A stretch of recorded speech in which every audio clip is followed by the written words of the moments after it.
आरं व्याप्तं येन चराचरं तत्पदं दर्शितं येन तस्मै श्रीगुरवे नमः। अज्ञानतिमिरान्धस्य ज्ञानाञ्जनशलाकया चक्षुरुन्मीलितं येन तस्मै श्रीगुरवे नमः। आचार्यं मां विजानीयात् अवमन्येत करिर्चित् न मर्तबुद्धाश्वेतु सर्वदेवमयो गुरु। जय श्री गुरुदेवाय नमः।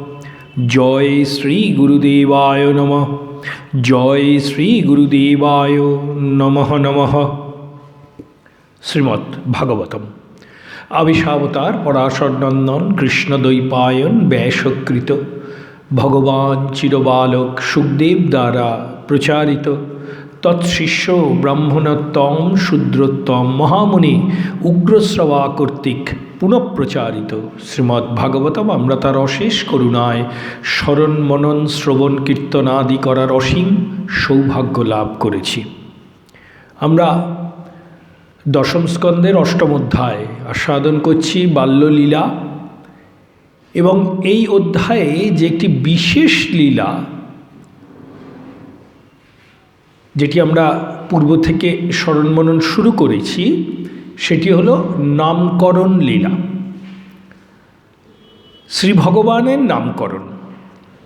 দেখুন, এই বিষয় তো আগেও আমরা আলোচনা শ্রবণ করেছি যে শ্রী ভগবানের নামকরণ আবার কি, কিন্তু না, যেহেতু তিনি মনুষ্য লীলা করছেন, মনুষ্য লীলায় যে সমস্ত কর্মাদি তার সঙ্গে থাকে সেইগুলি কিন্তু পূর্ণভাবে তিনি অবলম্বন করেন, যাতে করে তার এই লীলাটা সর্বাঙ্গ সুন্দর হয়। যেমন শ্রীরামকৃষ্ণের নামকরণ, তাকে অনেকে অনেক নামে ডাকতেন তো, কিন্তু তার যখন কোষ্ঠী তৈয়ার হয় তখন কিন্তু তার একটা রাসাশ্রিত নাম দেয়া হয়েছিল। আবার দেখুন, তিনি যখন সন্ন্যাস গ্রহণ করলেন লীলাতে, তখন আবার তার একটা নাম দেয়া হলো। এই ধরনের ঘটনা থাকে। যেমন ধরুন, আমাদের শ্রীচৈতন্যদেব দাদার নামের সঙ্গে মিলিয়ে তার নামকরণ হয়েছিল বিশ্বম্ভর, বিশ্বরূপ বিশ্বম্ভর, এই তো। আবার মা তাকে নিমাই বলে ডাকতেন, এবং সেই নামটাই সর্বাধিক প্রচারিত। আর যারা ওই পাড়ার লোক, যারা মানে প্রতিবেশী, তারা তার রূপ সৌন্দর্য দেখে গৌরাঙ্গ বলে ডাকত। এই ধরনের নাম কিন্তু শ্রী ভগবানকে অবলম্বন করতে হয় তার লীলাটিকে মাধুর্যপূর্ণ করার জন্যে। এক্ষেত্রে শ্রীকৃষ্ণের নাম করার জন্যে একজন বিশেষ ব্যক্তিকে তিনি আনয়ন করেছেন। তিনি কিন্তু সিদ্ধ মহাপুরুষ বললে একটু কম বলা হয়, তিনি কিন্তু অংশ অবতার। এবং আমরা যে পঞ্চরসাশ্রয়ী সাধনের কথা শুনি, তার মধ্যে শান্ত রসের সাধক ছিলেন তিনি। শান্ত দাস্য সখ্য বাৎসল্য মধুর, শান্ত রসের সাধক ছিলেন। সুতরাং এই কথাটি জগতের সামনে প্রকাশ করার জন্যে, কোনটা না, তার নামটি প্রকাশ করে দেওয়ার জন্যে তাকে বিশেষভাবে তার উপর ভার ন্যস্ত হয়েছিল। অর্থাৎ শ্রী ভগবানের যে নিত্য নাম, সেই নিত্য নাম তিনি জগতের কাছে আর একবার নতুন করে প্রকাশ করবেন, এটাই হচ্ছে তার মূল কর্তব্য। তো এসে আমাদের শ্রীকৃষ্ণের বড় ভাই, আমি শ্রীকৃষ্ণ নামটা পরে উচ্চারণ করছি, যশোদানন্দন, নন্দদুলাল, যশোদানন্দনের বড় ভাই অর্থাৎ রোহিণী নন্দন, তার নামকরণ প্রথমে করা হলো। এবং পরে শ্রীকৃষ্ণের অর্থাৎ যশোদানন্দনের নামকরণ তিনি শুরু করলেন। এই নামকরণের মাধ্যমে, এটি একটি বিশেষ কথা, নামকরণের মাধ্যমে তিনি এমনভাবে জগতের কাছে অতি গুহ্য তত্ত্ব প্রকাশ করলেন, যেটি কিন্তু শাস্ত্রোত্তর, জানেন, শাস্ত্রে এইভাবে গুহ্য তত্ত্ব বলা হয় না। কারণ আমাদের এই গর্গ মুনি তিনি কিন্তু একাধারে যেমন শান্ত রসের সিদ্ধ মহাপুরুষ, তেমনি আবার এই বাৎসল্য, সখ্য, মধুর, দাস্য ইত্যাদি রস সম্বন্ধে তার গভীর ধারণা আছে। তিনি জানেন যে এই নন্দরাজা এবং মা যশোদা এনারা হচ্ছেন শুদ্ধ বাৎসল্য ভাবের প্রতীক। তিনি তো গর্গ তো সাধারণ মানুষ ছিলেন না, তিনি সর্বজ্ঞ পুরুষ। তিনি অতীত, বর্তমান, ভবিষ্যৎ সমানভাবে জানতেন এবং এই কথাও জানতেন যে মহারাজ নন্দ এবং মা যশোদা যুগে যুগে শ্রী ভগবানের পিতা মাতা রূপে আবির্ভূত হচ্ছেন এবং অপ্রকট লীলাতেও, অপ্রকট লীলা মানে যখন তিনি জগতের কাছে লীলা প্রকট করছেন না, প্রকাশ করছেন না, একে অপ্রকট লীলা বলে। সেটা কোথায়?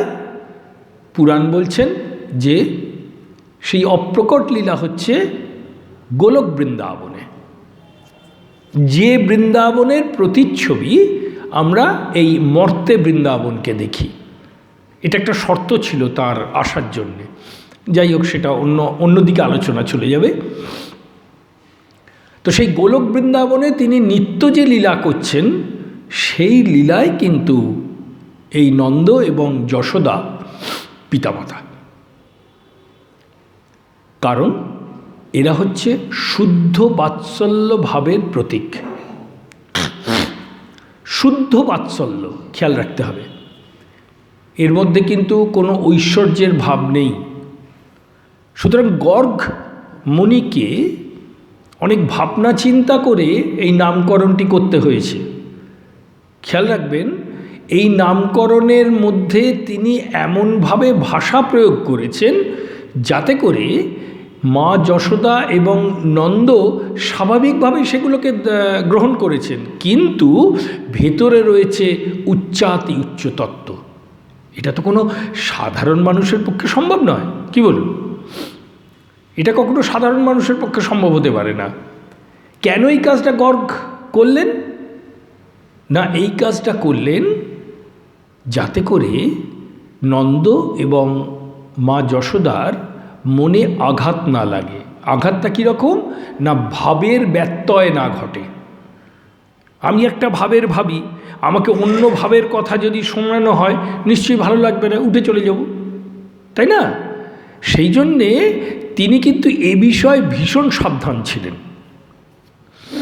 আমাদের বসুদেব ছিলেন জ্ঞানমিশ্রা ভক্তির প্রতীক।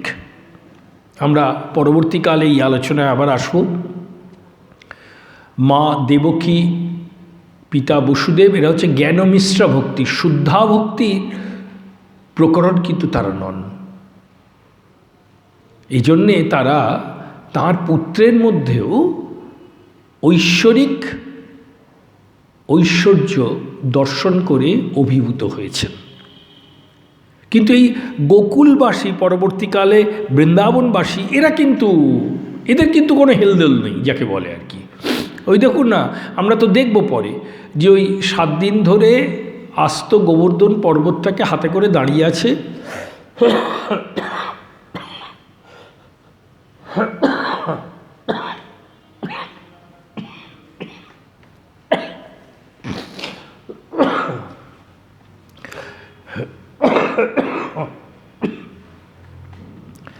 আস্ত গোবর্ধন পর্বতটা হাতে করে দাঁড়িয়ে আছে, কিন্তু তাতে তাদের কিছু আসছে যাচ্ছে না।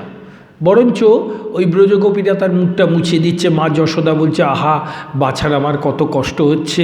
আর তার সখারা গিয়ে বলছে, ভাই তুমি এতক্ষণ ধরে ধরে দাঁড়িয়ে আছো, আমরাও না হয় একটু ধরি, বুঝুন কাণ্ড। তো শ্রীকৃষ্ণ বললেন, ঠিক আছে ধরো। তো যেমনি ধরতে গেছে তখন মানে এই সমগ্র পর্বতটা কেঁপে উঠলো। বলে, না না থাক থাক থাক, তুমি ধরো তুমি ধরো। তো সখাদের মধ্যেও এই জিনিসটা, এটা শুদ্ধ সখ্য, শুদ্ধ বাৎসল্য, শুদ্ধ দাস্য, শুদ্ধ মধুর ভাব। এটা বৃন্দাবনই হয় একমাত্র। শ্রী রামকৃষ্ণ গান গাইতেন না, শুদ্ধা ভক্তি এক আছে বৃন্দাবনে, গোপ গোপী ভিন্ন অন্যে নাহি জানে। ওই 11 বছর কয়েক মাস, আচ্ছা আপনি 12 বছরই ধরুন, ওই 12 বছর বয়স পর্যন্ত শ্রীকৃষ্ণ নিজে আস্বাদন করেছে, জগৎকে আস্বাদন করিয়েছেন। তারপরে তিনি নাহক কর্ম করেছেন। না হোক মানে এই রকম কর্ম অবতার পুরুষরা করেন না। যুদ্ধ থেকে আরম্ভ করে জ্ঞানের অত্যুচ্চ অবস্থা কি করেননি শ্রীকৃষ্ণ, ভাবুন তো কি করেননি তিনি।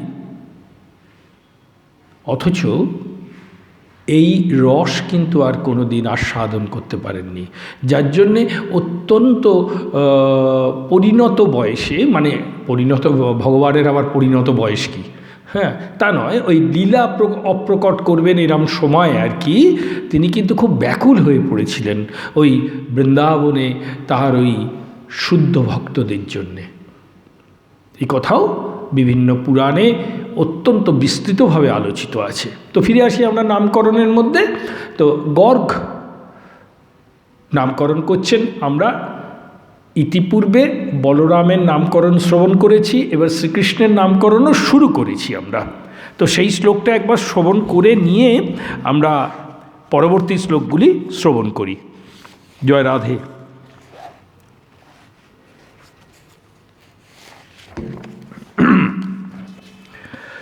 যে শ্লোকটি আমরা ইতিপূর্বে শ্রবণ করেছি একবার, সেইটি আর একবারটি শুনে নিই।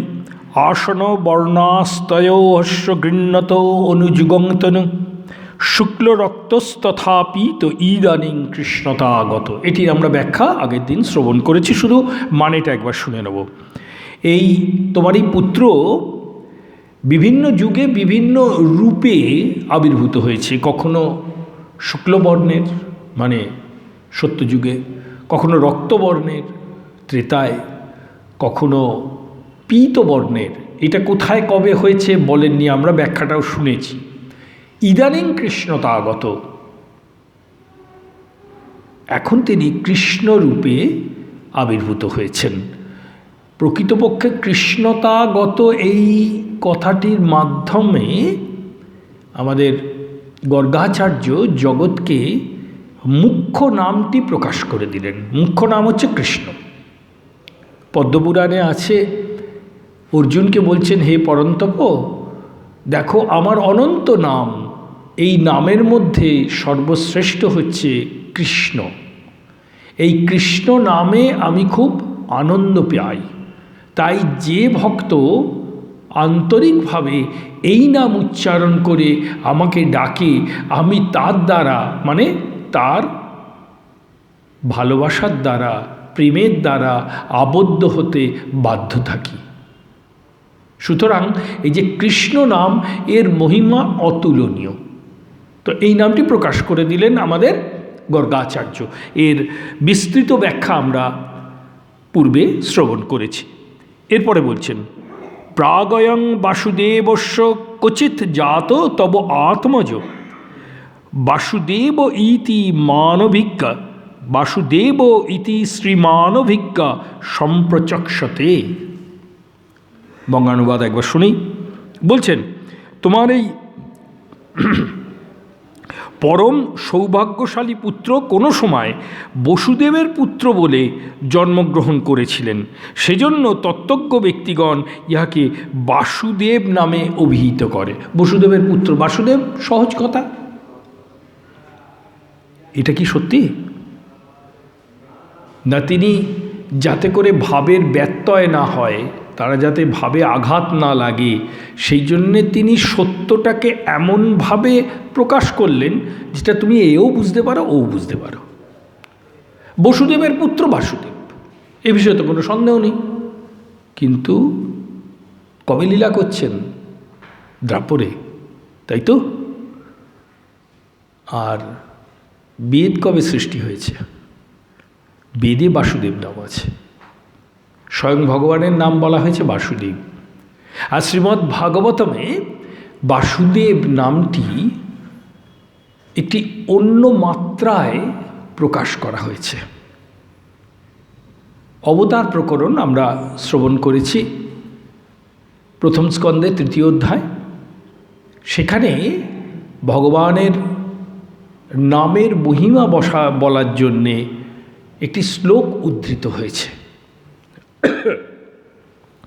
বলছে, বাসুদেব পরা বেদা বাসুদেব পরা মখা বাসুদেব পরা যোগা বাসুদেব পরা ক্রিয়া বাসুদেব পরং জ্ঞানং বাসুদেব পরং তপ বাসুদেব পরো ধর্ম বাসুদেব পরাগতি। অর্থ, বাসুদেব পরা বেদা, বেদের পরম তত্ত্ব হচ্ছেন বাসুদেব। পরামখা, তিনি মুক্তির কাণ্ডারী। বাসুদেব পরা যোগা, যোগে যারা যোগের মাধ্যমে যেতে চাইছেন, পরম যোগেশ্বর হচ্ছেন তিনি বাসুদেব। এবং আমরা যে ক্রিয়াকর্মাদি করি, এই যে যজ্ঞ ইত্যাদি ক্রিয়া, এগুলোকেই ক্রিয়া বলা হয়। তো এই যজ্ঞ ইত্যাদির ক্রিয়ার উদ্দেশ্য কিন্তু বাসুদেব। আবার বলছেন, বাসুদেব পরম জ্ঞানং, যে জ্ঞান লাভ হলে জগতে আর জানার কিছু থাকে না, হ্যাঁ, অর্থাৎ ব্রহ্মজ্ঞান। সেই ব্রহ্মজ্ঞান বাসুদেবকে অবলম্বন করেই প্রকাশিত। বাসুদেব পরম জ্ঞানং বাসুদেব পরম তপ, যারা তপস্যা করছে বিভিন্ন পথে, তাদেরও উদ্দেশ্য সেই বাসুদেব। আবার বলছেন, বাসুদেব পরো ধর্ম। আমরা যে ধর্ম বলতে এখানে কিন্তু খুব গভীর, আমরা অত্যন্ত ডিটেলসে যাব না, শুধু এইটুকখানি বলি, ধর্ম কিন্তু যাহা জীবকে ধারণ করে। যেমন ধরুন, ডাক্তারের ধর্ম চিকিৎসা করা, তাই তো? ছাত্রের ধর্ম পড়াশোনা করা, মায়ের ধর্ম সন্তানকে পালন করা, স্নেহ ভালোবাসা দিয়ে তাকে নিজের কাছে রাখা। তাহলে প্রত্যেকের এক একটা ধর্ম আছে যা তাকে ধারণ করছে। এবং সাধকদের ধর্ম হচ্ছে সর্বস্ব ত্যাগ করে তাকে লাভ করে, এটাও তার ধর্ম। আমরা ধর্ম বলতে হিন্দু, মুসলিম, খ্রিস্টান, বৌদ্ধ, না না না না না না, ওগুলো পথ, ওগুলো ধর্ম নয়, ওগুলো এক একটা পথ। হিন্দু ধর্মে তো এতগুলো পথ রয়েছে, জ্ঞানমার্গ, যোগমার্গ, ভক্তিমার্গ, কর্মমার্গ, এত পথ রয়েছে। ওগুলো কখনো ধর্ম হতে পারে না। ধর্ম হচ্ছে তোমার নির্দিষ্ট কর্মের দ্বারা তুমি যে নিজেকে ধরে রেখেছো, সেটাই হচ্ছে তোমার ধর্ম। কর্ম ছাড়া তো জীব বাঁচতে পারে না, এটাই তার ধর্ম। বলা হচ্ছে যে এই যে পরবর্তীকালে তিনি গীতায় বলবেন, সর্বধর্মান পরিত্যাজ্য মামেকং শরণং ব্রজ, অর্থাৎ তুমি তোমার সমস্ত ক্রিয়া ধর্মাদি, তোমার নিজস্ব যে প্রক্রিয়া, সেগুলিকে পরিত্যাগ করে আমাকেই একমাত্র পাওয়ার চেষ্টা করো। এই একমাত্র ব্রজগোপীরা পেরেছিলেন, আর কেউ পারেননি। দেখুন, তারা সংসার করত, তাদের নাকি শুনি আবার তাদের নাকি সন্তানাদিও ছিল। হতেই পারে লীলাতে, উনি পারেন না এমন কাজ তো নেই, সবই পারেন। কিন্তু দেখুন, সমস্ত জিনিসের মধ্যে থেকে কিন্তু মনটা তাহার কৃষ্ণে গত ছিল। এবার বুঝতে পারছেন? সর্বধর্মান পরিত্যাজ্য, এই অকল্পনীয় ব্যাপার।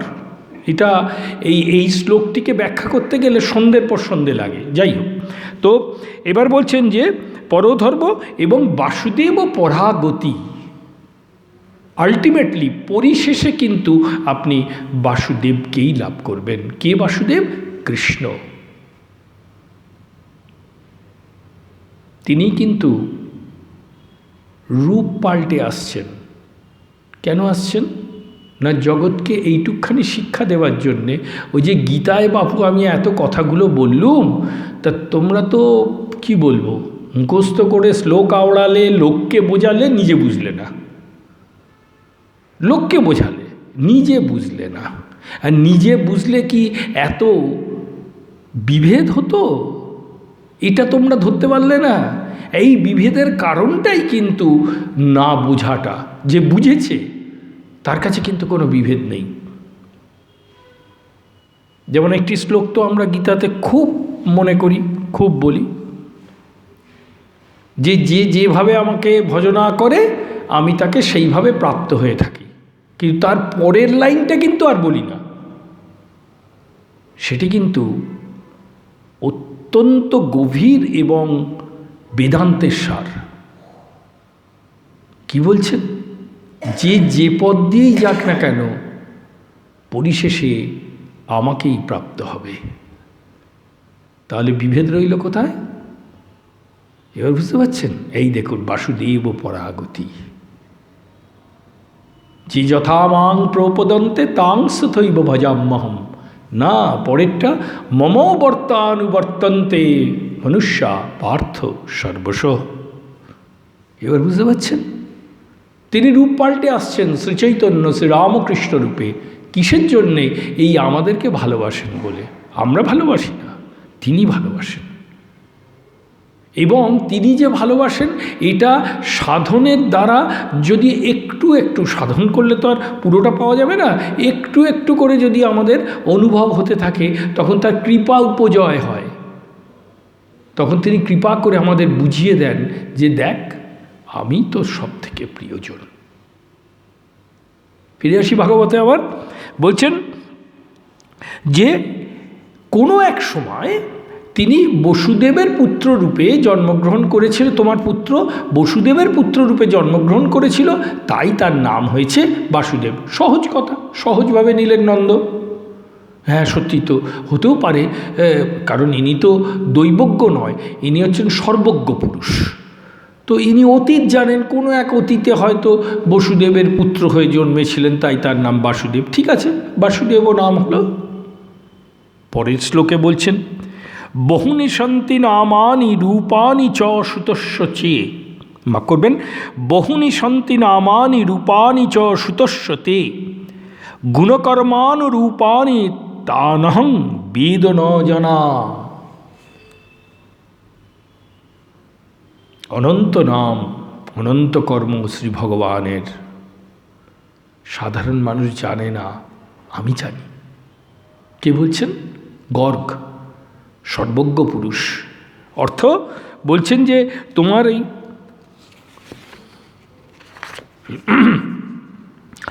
তোমার এই পুত্রের বহু রূপ বহু নাম আছে, তাহা আমি জানি, কিন্তু সাধারণ লোক তাহা জানে না।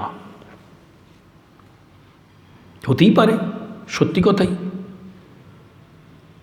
আমার পুত্র অত্যন্ত সৌভাগ্যশালী, সে বহু জন্ম, বহু পূর্ব জন্মে বহু ধরনের কাজকর্ম করেছে, এই জন্যে তার অনেক নাম আছে এবং তার রূপও অনেক রূপ ধারণ করে সে জন্মেছিল। এগুলি আমরা জানি না, কিন্তু মহামণি গর্গ জানেন। সহজ কথা। কিন্তু শ্রী ভগবানের নাম হচ্ছে অনন্ত এবং তার কর্মও অনন্ত, তার রূপও অনন্ত। কেন অনন্ত জানেন? অনন্ত শব্দের অর্থ দুটি আছে। মানে অনন্ত শব্দকে তো ব্যাখ্যা করা যায় না। দুটি জিনিস দিয়ে এটিকে জগতের কাছে প্রকাশ করা হয়। একটি হচ্ছে অনন্ত শব্দের অর্থ হচ্ছে অমৃত। আপনি যে মুহূর্তে একটা কিছু শেষ করলেন, সেটাই কিন্তু আর অনন্ত রইল না, শান্ত হয়ে গেল। শান্ত মানে দন্তের স আকার, কিন্তু তালবস্য একার দন্তের নয় তয় নয়, দন্তের সহায়কার দন্তের নয় তয়। হ্যাঁ, শান্ত মানছে লিমিটেড। যেমনি আপনি তাকে কিছু একটা দিয়ে মানে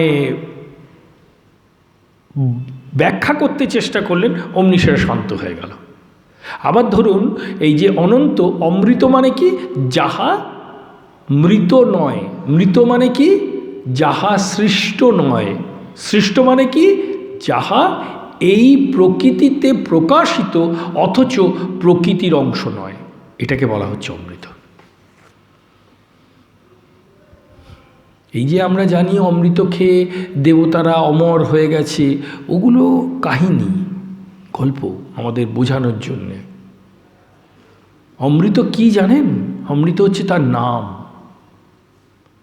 দেবতারা যদি সত্যি অমর হয়ে যেতেন, তাহলে মৃত্যু ভয়ে বারবার দেবাদিদেব, নারায়ণ, ব্রহ্মা এদের কাছে ছুটে যেতেন কেন? তারা তো অমর, তাহলে কেন ছুটে যেতেন? এই তো আমরা শ্রী শ্রী চণ্ডী বলুন, বিভিন্ন পুরাণ বলুন, সব জায়গায় আমরা পাচ্ছি, তাই না? তাহলে কিসের অমর তারা? না মরলেই হয়ে গেল।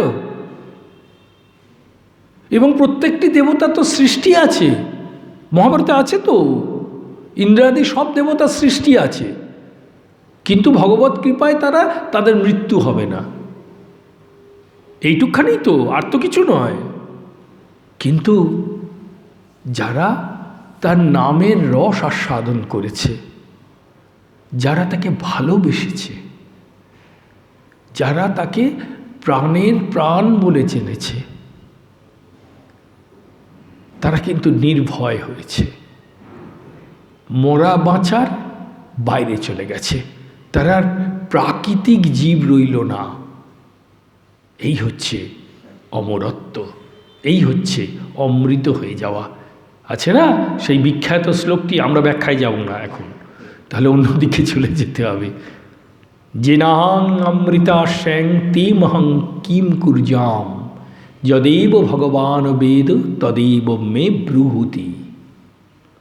যে দিয়ে, যা দিয়ে আমি অমৃত হব না, তাতে আমার কি প্রয়োজন? অমৃত হওয়া মানে কি? মৃত্যুর বাইরে যাওয়া। মৃত্যু হচ্ছে প্রাকৃতিক ঘটনা, এই সমস্ত প্রকৃতির বাইরে যাওয়ার নাম হচ্ছে অমৃত হয়ে যাওয়া। অর্থাৎ নুনের পুতুল সাগর মাপতে গিয়েছিল, যেমনি সাগরে নাবা তদাকারাকারিত, অমৃত হয়ে গেছে। আর ব্রজগোপীরা ভালোবেসে অমৃত হয়ে গেছে, একই অবস্থা। তাদের আর কোনো চিন্তাই নেই, তারা আর কিচ্ছু কোনো দিকে মন দিতে পারে না। তাই বলছেন যে তোমার পুত্রের বহু নাম, বহু গুণ, বহু রূপ, কিন্তু জগৎ জানে না, আমি জানি। এর অর্থ কি? অর্থ একটাই, যে তিনি অনন্ত, তাকে যে যেভাবে আস্বাদন করতে যায়, তিনি তাকে, তার কাছে সেইভাবে আত্মপ্রকাশ করে থাকেন। দেখুন না, অর্জুনের কাছে একভাবে আত্মপ্রকাশ করেছেন, আবার তার অন্যতম প্রিয় সখা উদ্ধবের কাছে একভাবে আত্মপ্রকাশ করেছেন, ঠিক না? অর্জুন ঐশ্বর্য রূপ শ্রীকৃষ্ণকে চেয়েছিলেন, তাই দিয়েছেন।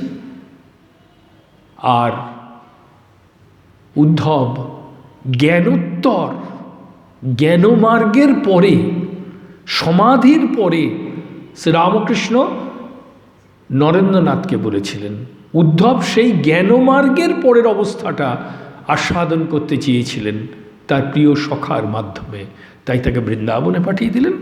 যাও দেখে এসো, ওই গোপীদের কাছে একটু ক্লাস করে এসো, গোপীদেরকে একটু দর্শন করে এসো, তাহলে যদি কিছু লাভ হয়, তাই না? দেখুন, দুজনেই সখা, দুজনের দুটো ভাব, তাই অনন্ত ভাবময় তিনি। যে যেরকম চাইছে তো তাকে তিনি সেই রকমভাবে নিজের দ্বারা প্রকাশিত তত্ত্ব দিচ্ছেন। এই জন্যে বলছেন অনন্ত রূপ এবং অনন্ত নাম। পরের শ্লোকে বলছেন, পুরাণেন ব্রজপথে সাধব দস্যু পীড়িতা অরাজকে রক্ষমানা জিগুর্দস্যুন সমোধিতা।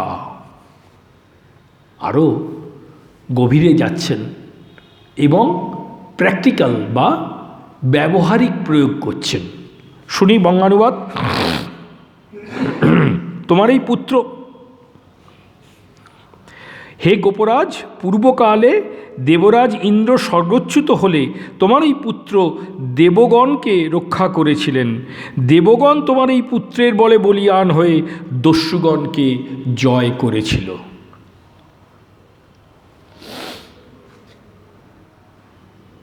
আমরা বারবার সেটা দেখেছি, পুরাণে আছে, শ্রীচণ্ডীতে আছে। দেবতারা বারবার স্বর্গচ্যুত হয়েছেন এবং শ্রীকৃষ্ণ তার ঐশ্বর্যের দ্বারা, অনন্ত ঐশ্বর্যের দ্বারা আবার তাদের পূর্বাবস্থায় ফিরিয়ে এনেছেন। এই যে তারা বারবার স্বর্গচ্যুত হয়েছে, এর কারণও কিন্তু তারা, এটা খেয়াল রাখবেন। আমাদের এই যে প্রহ্লাদের যে কাহিনী, হিরণ্যকশিপু হিরণ্যাক্ষ, এ ভয়ঙ্কর কাহিনী, জানেন, আছে আমাদের ভাগবতে আছে, ভয়ঙ্কর কাহিনী। ইন্দ্র যে কাজ করেছিল না, সে আর বলার কথা নয়। যদি আমাদের নারদ সময় মতো গিয়ে ব্যাপারটাকে সামাল না দিত, তাহলে ইন্দ্র যে কী কর্ম করে বসতো বলা কিন্তু খুব কঠিন, জানেন তো, আছে পুরাণে। এসব কথা তো সব জায়গায় আলোচনা করা সম্ভব হয় না। হ্যাঁ, তারপরে যা হবার তাই হলো, ঘেঁটি ধরে তাকে দোরগোড়া পার করে দিল। কিন্তু সেটা বললে তো হবে না, তার মধ্যে তো সেই মানে দস্যুত্ব, রাক্ষসত্বগুলো রয়ে গেছে। তো সেই জন্যে ভগবানকে আবার অবতীর্ণ হতে হলো, এটি ভাগবতে আছে। তো যাই হোক, আমরা দেখছি যে গর্গ মুনি কিন্তু খুব নিষ্ঠার সঙ্গে বলছেন, অথচ তার মধ্যে একটা অপূর্ব চাতুর্য কাজ করছে, চাতুরী কাজ করছে, তাই না? এই যে বলা হলো যে ইন্দ্রকে হতেও পারে কোনো এক জন্মে তিনি হয়তো দেবরাজ ইন্দ্রকে সাহায্য করেছেন। এরম রাজার কথাও তো রয়েছে, যারা দেবরাজ ইন্দ্রকে সাহায্য করেছেন ইত্যাদি, সেসব রাজাও আছেন। তো হয়তো তাই হবে, আমার পুত্র হয়তো সেইভাবেই জন্মগ্রহণ করেছিল। কিন্তু এর অর্থটা কি? যে তোমার পুত্রের দ্বারা রক্ষিত, জগতে তার অপকার করতে পারে এমন ক্ষমতা কারণ নেই। যে তোমার পুত্রের দ্বারা রক্ষিত, দেখো না, এই দেবতাগণরাও তো স্বর্গচ্যুত হয়েছিল, তাদের তিনি রক্ষা করেছিলেন। যে কোনো দস্যুবৃত্তিকে তিনি দমন করেন, তোমার পুত্র তাই। এই কথা বলছেন। আর নন্দরাজা তো হাত জোর করে, তার বক্ষ ভেসে যাচ্ছে তার পরম প্রিয় প্রাণপুত্তলিকার সুখ্যাতি শুনতে শুনতে, যে এত বড় আমার পুত্র, তার এত গুণ। এইবারে আসল এটা নিজে থাকতে পারলেন না, থাকতে না পেরে গর্গমুনি বলেই ফেললেন। ওই যে প্রত্যেকেরই একটা সংস্কার আছে। সংস্কার মানে এটা কি? একজন হয়তো খুব তর্ক করছে, বুঝতে পেরেছেন, খুব তর্ক করছে। শ্রীরামকৃষ্ণ লীলা এটা বারবার আছে। যখন তিনি ওই তর্কের ঘাটটাকে ভেঙে দিলেন, সঙ্গে সঙ্গে চরণে লুটিয়ে পড়ল। শ্রীচৈতন্য লীলাতেও আছে, বাসুদেব সার্বভৌম চরণে লুটিয়ে পড়ল। তোমরা একটা সংস্কার থাকবে, ওই কাজটা সে করবেই, এবং যে মুহূর্তে সেই সংস্কারটাকে তিনি ভাঙবেন, সঙ্গে সঙ্গে তার ভেতরের অস্তিত্বটা, সত্তাটা বেরিয়ে পড়বে। আমাদের গর্গাচার্য হচ্ছেন শান্তভাবের ঋষি, সুতরাং তার মধ্যেও তো একটা সংস্কার কাজ করছে। কিন্তু এই ভগবানের সান্নিধ্যে এবং শুদ্ধ ভক্তদের সান্নিধ্যে এসে তার সংস্কারের খোলসটা খুলে গেল। বলছেন শ্লোকটি, অতি অপূর্ব শ্লোক এটি আমাদের ভাগবতের। বলছেন, य एतस्मिन् महाभागे प्रीतिं कुर्वन्ति मानवा न अरयो अभिभवन्ति एतान् विष्णुपक्ष निवासुरा। আরেকবার শুনবো, বঙ্গানুবাদটা একবার শুনে নিই, তারপরে এই শ্লোকটি আরেকবার শুনবো আমরা। শ্রীগোবিন্দ চরণাশ্রিত ব্যক্তিগণ যেমন ব্যক্তিগণকে কখনো অসুরগণ পরাভব করতে পারে না, সেইরূপ তোমার এই পুত্রকে যে ভালোবাসে তাকেও কোনো শত্রু কখনো পরাভূত করতে পারবে না। শত্রু বলতে আমরা কি বুঝি?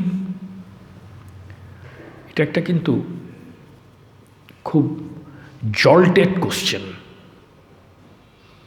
মানে জল্টেড কোশ্চেন মানে হচ্ছে যেটা সমাধান করা যায় না। করা যায় না মানে করা অত্যন্ত কঠিন। শত্রু বলতে আমরা কি বুঝি? আমরা জানি হ্যাঁ, আমার সঙ্গে যারা শত্রুতা করে, যে আমায় এটা পেতে দিচ্ছে না, আমার ওটা নষ্ট করে দিয়েছে, এইগুলি আমার শত্রু না। এরা তো মানে কণার কণা। প্রকৃত শত্রু হচ্ছে আমার ভেতরে ষড়রিপু। এর থেকে বড় শত্রু পৃথিবীতে হতেই পারে না। কাম, ক্রোধ, লোভ, মোহ, মদ এবং পরেরটিকে জয় করা কিন্তু অকল্পনীয় শক্তির কাজ। অন্তত এটা আপনাদের বলতে পারি, দেবতারা পারেনি। পুরাণে আছে, আমি অন্য কোনো কথা বলবো না, দেবতারা কিন্তু পারেনি। এই যে গঙ্গাসাগর আসছে, এটা কি? সবাই তো হই হই করে দৌড়চ্ছে, এই প্যান্ডামিক সিচুয়েশন আর বলবেন না। সকলে মানে মোটামুটি ওই সময়টায় স্নান না করলে মনুষ্য জন্ম ব্যর্থ গেল, মানুষের জন্মটাই ব্যর্থ হয়ে গেছে। ইস, কি হবে তাহলে? ও চান করতেই হবে, সে প্রকৃতিতে যে ঘটনাই ঘটুক না কেন। বুঝতে পেরেছেন? এটা কি গঙ্গাসাগর? কোনো একটা ঘটনাকে কেন্দ্র করে এটা হয়েছে তো। সগর রাজা, তাই তো? সগর রাজাকে বেকায়দায় কে ফেলেছিল জানেন? ইন্দ্র। কারণ তার ভয় হয়েছিল সগর রাজা অশ্বমেধ যজ্ঞ করতে করতে এমন এগিয়েছে যে তার মানে ইন্দ্র বলতে কিন্তু পুরন্দরের কথা বলছি আমি। ইন্দ্র হচ্ছে একটা পোস্ট, ইন্দ্রত্ব পোস্ট একটা। হ্যাঁ, পুরন্দর সগর রাজাকে এমন বেকায়দায় ফেলেছিল, হ্যাঁ, যার ফলে সে সবংশে নাশ হয়। কেন? তার ভয় হয়েছিল এই সগর রাজা বুঝি তার রাজত্বটাকে কেড়ে নেবে। তাহলে এটা তো আমরা দেখতে পাই যীশুখ্রিস্টের জন্মের সময় ঘটেছে, এটা তো আমরা দেখতে পাই শ্রীকৃষ্ণের জন্মের সময় ঘটেছে। কি তাহলে এটা সাধারণ ঘটনা তো? এর পেছনে রোগটা কি? মাৎসর্য, পরশ্রী কাতরতা। শ্রীরামকৃষ্ণ কথামৃতে একটু ঢুকি, নাহলে বোঝা যাবে না ঠিক। জানেন, শ্রীরামকৃষ্ণ কথামৃত মুখে শ্রীরামকৃষ্ণ আর 5টা রিপুর ঔষধ বাদলেছেন। আপনারা পড়বেন, আমি আর অত ডিটেলসে যাব না। হ্যাঁ, কাম, ক্রোধ, লোভ, মোহ, মদ। কাম সম্বন্ধে বলি, ভয়ঙ্কর কঠিন। হ্যাঁ, বলছে কি কামনা করবে? তার সান্নিধ্য, ভক্ত সান্নিধ্য। লোভ করবে কি? প্রসাদ, নাম ইত্যাদি ইত্যাদি। কিন্তু মাৎসর্যের কোনো ওষুধ দেওয়া নেই, যার জন্যে শাস্ত্রে সবসময় বলা হচ্ছে মাৎসর্য শূন্য হয়ে সাধন করো। সগর রাজার উদাহরণ তো শুনলেন, এরম বহু উদাহরণ দেয়া যায়। এই যে 6টা শত্রু, এই 6টা শত্রুকে জয় করতে গেলে তার সাহায্য প্রয়োজন, এবং যে তার সহায় আছে এই শত্রুগণ তাকে কিন্তু কিচ্ছু করতে পারে না। এই জন্যে বলা হচ্ছে তস্মিন মহাভাগে প্রীতিং কুর্বন্তি মানবা। যে সমস্ত মানুষগণ তোমার এই পুত্রকে ভালোবাসে তারা কখনো এই শত্রুদের দ্বারা পরাভূত হয় না। কোন শত্রু? বাইরের শত্রু নয়, ওই যারা তরোয়ারি ইত্যাদি দিয়ে মারামারি করছে তাদের দ্বারা নয়, ভেতরের শত্রুর দ্বারা পরাভূত হয় না, যে তোমার পুত্রকে ভালোবাসে। তস্মিন মহাভাগে প্রীতিং কুর্বন্তি মানবা ন অরয় অভিভবন্তি তান বিষ্ণু পক্ষ নিবাসুরা। এই কথাটি, এই শ্লোকটি উচ্চারণ করে কিছুক্ষণের জন্য স্তব্ধ হয়ে গেছিলেন। আমি কি বলে ফেললুম? এরা তো অন্যভাবে নিয়ে নেবে। এই আমার মুখ দিয়ে কি বের করে দিলে প্রভু? যে তোমাকে ভালোবাসে তার তো কোনোদিন কোনো বিপদ হবে না আমি জানি, কিন্তু এদের সামনে বলালে কেন? এরা যদি অন্যভাবে নেয়। পর মুহূর্তেই দেখলেন যে কৃষ্ণ মায়ায় চারিদিক আবৃত হয়ে রয়েছে। নন্দরাজা হাসছে, তাহলে আমার পুত্র বড় হয়ে মস্ত বীর হবে বুঝছো? গড় পড়লেন, হ্যাঁ তাই হবে, এছাড়া তার কোনো উপায় নেই। এবং তিনি জানেন যে একমাত্র যে কৃষ্ণের অর্থাৎ তার নাম গুণগান করে, তার রূপ চিন্তন করে, তাকে সর্বস্ব সমর্পণ করার ইচ্ছা তার প্রাণে জেগেছে, তাকে কিন্তু এই ভয়ঙ্কর 6টা শত্রুও স্পর্শ করতে পারে না। এটার থেকে বুঝতে পারবেন সর্বধর্মান পরিত্যাজ্য মামেকং শরণং ব্রজ অর্থ কী। এই শ্লোকটিকে ব্যাখ্যা করতে গেলে বৃন্দাবন লীলা ছাড়া কোনো উপায় নেই। জগতে আর কোনো অবস্থা দিয়ে এটাকে ব্যাখ্যা করতে পারবেন না। যে মুহূর্তেই প্রকৃতির মধ্যে আপনি আবির্ভূত হয়েছেন, সঙ্গে সঙ্গে ত্রিতাপ আপনাকে কিন্তু ছেড়ে দেবে না, এটা কিন্তু খেয়াল রাখতে হবে। সুতরাং শুদ্ধ ভাব একমাত্র সেই বৃন্দাবনবাসীদের, সেটাই এই অবস্থার একমাত্র উত্তরণ। পরের শ্লোক।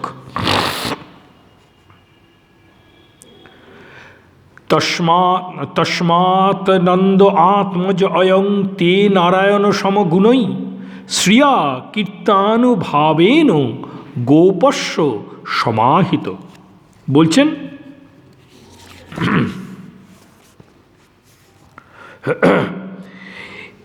এই প্রকার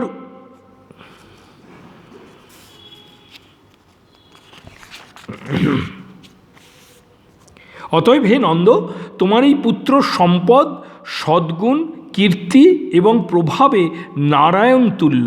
অতএব সাবধানে এই পুত্রকে পালন করো। এখানে একটু কথা আছে। কি বলা হলো? নারায়ণ তুল্য। মানে যখন কোনো তুলনা করা হয় তখন তুল্য বস্তুকে অধিক মর্যাদা দেওয়া হয়, আর তুলনীয় বস্তুকে কম মর্যাদা দেওয়া হয়। এটা তো আমরা জানি। কীরকম? এত মানে তত্ত্বে যেতে হবে না। চাঁদপানা মুখ, কি বলি তো, সোনার বরণ ছেলে বলি তো। তো চাঁদপানা মুখ মানে কি? চাঁদের মতো সুন্দর মুখ। তাহলে এখানে তুল্য কি? চাঁদ। তুলনীয় কি? ছেলের মুখ, তাই তো? তাহলে তাকে একটু বড় মর্যাদা, একে একটু কম মর্যাদা দেওয়া হয়েছে, এই তো। সাধারণভাবে, মানে আমি অলঙ্কার শাস্ত্র ব্যাখ্যা করতে যাব না, উচিত নয়। অলঙ্কার শাস্ত্র ব্যাখ্যা করা উচিত নয়। তুল্য, তুলনীয়, এই তো। এখানে কি বলা হলো?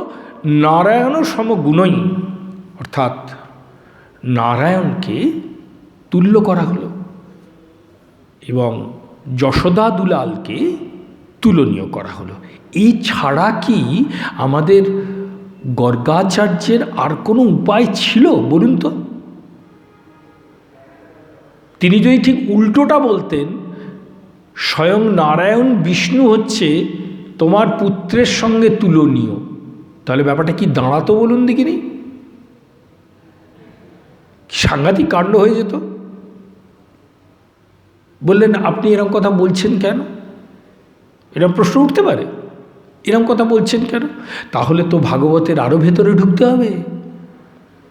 এই দশম স্কন্ধের চতুর্দশ অধ্যায়, রাধারানীর কৃপায়, আমার মায়ের কৃপায় যদি সম্ভব হয় আমরা শুনবো, সেটা দেরি আছে একটু। এটাকে বলা হয় ব্রহ্মমোহন লীলা। ব্রহ্মমোহন লীলায় ব্রহ্মাস্তুতি, ব্রহ্মা শ্রীকৃষ্ণকে পরীক্ষা করার জন্য অনেক ঘটনা, বুঝলেন না, সে আবার তখন হলে আমরা শুনব। তারপরে তার স্তুতি করেছেন। এই যে ব্রহ্মাস্তুতি, এতে বলা হচ্ছে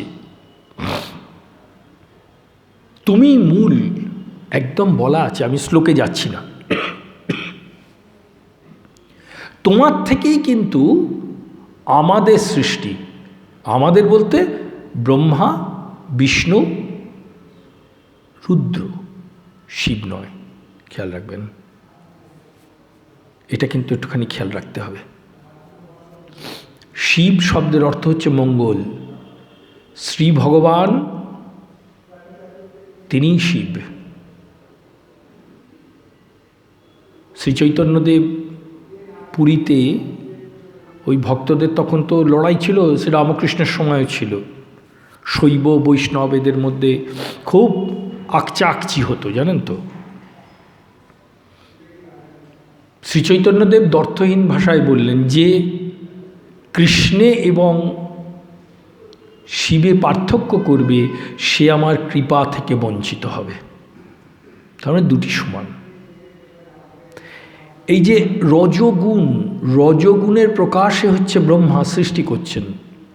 সত্যগুণ, সত্যগুণের প্রকাশে হচ্ছে বিষ্ণু নারায়ণ পালন করছেন।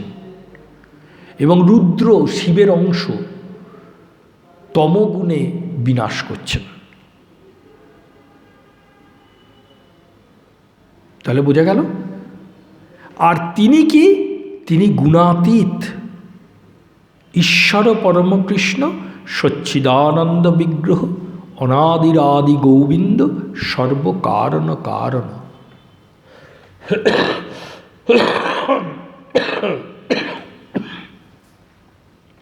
সুতরাং যিনি গুণাতীত, যার থেকে গুণের সৃষ্টি, যে সমস্ত দেবতাদের আমরা পূজা করি, হোম যাগ যজ্ঞে যাদের আমরা আহুতি প্রদান করি, এরা সব গুণময়। শ্রীকৃষ্ণ হচ্ছেন গুণাতীত। অতএব কৃষ্ণের নাম দেহ বিলাস, প্রকৃতেন্দ্রিয় গ্রাহ্য নয়, হয় স্বপ্রকাশ। প্রাকৃত ইন্দ্রিয়ের দ্বারা কিন্তু তাকে আমাদের প্রাপ্ত হওয়া যায় না। এই একই কথা কিন্তু শ্রীমদ্ ভগবদ্ গীতাতেও বলা আছে। এই একই কথা শ্রী শ্রী চৈতন্য চরিতামৃতের এই শ্লোকটি শুনছি, সেখানে বলা আছে। একই কথা শ্রী রামকৃষ্ণ কথামৃতে বলা আছে। প্রকৃতেন্দ্রিয় গ্রাহ্য নয়, হয় স্বপ্রকাশ। তার মানে তিনি গুণাতীত বলেই প্রাকৃত ইন্দ্রিয়ের দ্বারা তাকে কখনো লাভ করা যায় না। এটা তো গীতা প্রমাণ করছে, চৈতন্য চরিতামৃত প্রমাণ করছে, শ্রীরামকৃষ্ণ কথামৃত প্রমাণ করছে। আর কি প্রমাণ চাই আপনার? তিনি গুণাতীত। আর যে সমস্ত ব্রহ্মা বিষ্ণু রুদ্র, এরা হচ্ছে গুণময় প্রকাশ। তাহলে তুল্য কে, তুলনীয় কে আর বলে দেবার প্রয়োজন আছে? কিন্তু সেই কথাটি বোঝানোর জন্যে এরমভাবে উনি প্রকাশ করলেন গর্গাচার্য, যাতে করে মা যশোদা এবং নন্দ রাজা যাতে করে বুঝতে না পারেন যে তোমার পুত্র নারায়ণের তুল্য। অর্থাৎ তিনি বলতে চাইছেন সত্যগুণের প্রকাশিকা শক্তি, যাকে আমরা বিষ্ণু নারায়ণ বলে জানি, তিনি তোমার পুত্রের তুল্য। এই যে যার তুমি সেবা করো, আমাদের এই নন্দরাজা এনারা তো নারায়ণের ভক্ত ছিলেন বা তার সেবা করতেন, জানেন তো। এই যতবার বিপদ আদি ঘটেছে বারবার বলেছে, নারায়ণ তুমি আমার পুত্রকে রক্ষা করেছো, প্রভু তোমার চরণে আমায় আশ্রয় দিয়েছ, ইত্যাদি ইত্যাদি। সেই জন্যেই তিনি এইভাবে এই শ্লোকটিকে প্রকাশ করলেন, তোমার পুত্র সব দিক দিয়ে নারায়ণের তুল্য, অর্থাৎ সত্যগুণের প্রকাশক বিষ্ণু নারায়ণ হচ্ছে তোমার পুত্রের প্রকৃত তুলনীয়। এছাড়া তোমার পুত্রের তুলনা করা যায় না। বুঝতে পারছেন? সুতরাং আরেকবার শ্লোকটি পড়ি, দেখি। তস্মাৎ নন্দ আত্মজ অয়ং তে নারায়ণ সমগুণৈ শ্রিয়া কীর্তানুভাবেন গোপস্য সমাহিতং। হে নন্দ, তোমার পুত্র সম্পদ, সদ্গুণ, কীর্তি, প্রভাবে নারায়ণ তুল্য, অতএব সাবধানে একে মানুষ করো। এত উচ্চ ঘরের ছেলে তুমি লাভ করেছো, পুত্র তুমি লাভ করেছো, যে একে খুব সাধারণভাবে দেখলে হবে না, একে একটু সাবধানে মানুষ করতে হবে। এটা তো আমাদের গর্গমুনি বলার কথা বললেন। আরে সাবধানে কি মানুষ করবে গো? যারা শুদ্ধা ভক্তির প্রকরণ তারা আবার সাবধান টাবধান কি কয়েক ঘা দিয়ে দিচ্ছেন, দড়ি দিয়ে বেঁধে রাখছেন, এঁটো ফল খাওয়াচ্ছেন, আর কি করবে বলুন না? তাকে তো কোনোদিন ঈশ্বর বলে কেউ জানেনি, পরমেশ্বর বলে কেউ জানেনি। তারা জেনেছে আমার সখা, তারা জেনেছে আমার পুত্র, তারা জেনেছে আমার প্রভু, তারা জেনেছে আমার স্বামী, তারা সেভাবেই ব্যবহার করেছে। কিন্তু গর্গ মহারাজকে তো কিছু একটা বলতে হবে না, তাই বললেন সাবধানে তোমার পুত্রকে মানুষ করো। এইটা বলে আর তিনি দেখলেন আর এখানে অপেক্ষা করাটা সমীচীন নয়। প্রথম কথা, ভোর হয়ে আসছে, লোকে জেনে ফেলবে, হ্যাঁ, তার থেকেও বড় কথা আর কি কথাবার্তা বেরিয়ে পড়বে। নন্দরাজা বলবেন আপনি এটা বললেন কেন? তখন বিপদের আর শেষ থাকবে না। বাবা, পলায়তি সজীবতী, যে পালায় সেই বাঁচবে, হ্যাঁ বলে নন্দরাজা তো থালা সাজিয়ে রেখেছেন তার জন্য, সোনা টোনা হ্যান ত্যান ইত্যাদি ইত্যাদি অনেক কিছু সাজিয়ে রেখেছেন, যে তিনি নামকরণ করেছেন তাকে নিবেদন করবে। সেসব কখনো ছোঁয়ে কি করে ছোঁবে? আরে বাবা, তিনি তো পরম কৃপা ইতিপূর্বে পেয়ে গেছেন, স্বয়ং ভগবান তাকে নির্দেশ দিয়েছে তুমি আমার নামকরণ করে এসো। তারপরে কি সোনা দানা দিয়ে তাকে আর পুরস্কৃত করা যায়? যে মুহূর্তে এই শ্লোকটি উচ্চারণ করলেন, সঙ্গে সঙ্গে সুখদেব বললেন, ইতি আত্মনং সমাদিশ্য গর্গৈচ স্বগৃহং গতে নন্দ প্রমোদিত মেনে আত্মনং পূর্ণম আশিসাম। এই প্রকার উপদেশ করে গর্গাচার্য স্বস্থানে গমন করলে গোপরাজ নন্দ নিজ পুত্রের শুভ লক্ষণ জেনে পরমানন্দ লাভ করলেন এবং মনে মনে বলতে লাগলেন যে আমার সর্ববিধ কামনা এখন পূর্ণ হয়েছে এই রূপ পুত্র লাভ করে। কারণ নন্দরাজা পুত্র পাওয়ারই কথা নয়, তার যে বয়স টয়স হয়ে গেছিল, আমার মা যশোদার যে বয়স হয়েছিল, তাতে আর তাদের পুত্রটুত্র হয় না, এই অবস্থায় পুত্র লাভ করেছে। তো এইটা ভেবে নন্দরাজার অত্যন্ত আনন্দ হচ্ছে, আমি পুত্র তো লাভ করলাম, কিন্তু সেই পুত্রের এত গুণ, বাবা হে নারায়ণ তোমার অশেষ করুণা, হে প্রভু তুমি যেমন আমাদের এই গোপবর্গকে রক্ষা করছো, আমার পুত্রকেও রক্ষা করো। কারণ গর্গ মুনি বলে গেলেন আমার পুত্র নাকি তোমার তুল্য গুণসম্পন্ন। জয় রাধে।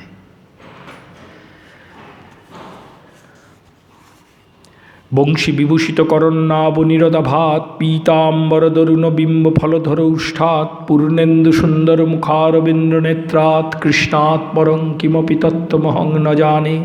জয় শ্রীরামকৃষ্ণ জগদ্গুরু অশেষ করুণার আধার স্বরূপা ভগবতী শ্রী শ্রী মায়ের জয়। জয় সন্ন্যাসী শ্রেষ্ঠ স্বামীজি মহারাজের জয়। জয় রাধে জয় রাধে জয় রাধে মাধবম গোপীজনবল্লভম।